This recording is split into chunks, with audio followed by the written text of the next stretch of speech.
Hey, hey, hey, my fellow projectors. Let's get into another projector video. Just keep watching. So, let's talk about the deconditioning phase of being a projector. So, the deconditioning phase is where you're frustrated, you're feeling bitter, you are feeling lazy because you're not doing anything. This is where you're feeling guilty or shame because you are needing to rest.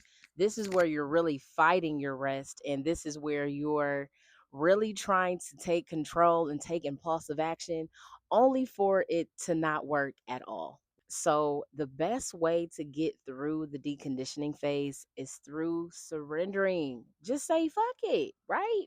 But how do you surrender, you ask? Best way for you to surrender is to put on some frequencies. At least this is what works for me. I put on some frequencies. It could be anything that's going to calm your mind. I like to listen to 888 frequencies, abundant frequencies, and I take my ass to sleep because what else can you do?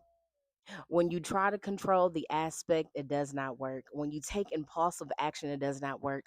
Why? Because as a projector, we are only supposed to be taking inspired action. Okay? Inspired action. When I tell you guys, coming from a person who's coming out of the deconditioning phase, every time I put those frequencies on and I go to sleep, I always wake up to invitations.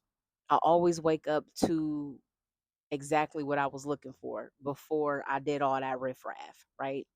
Okay, so I hope that helped.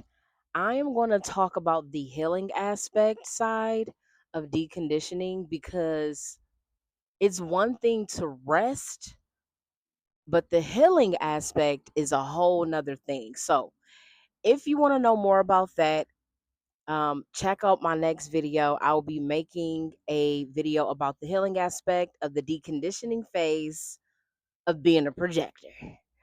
See you in the next episode.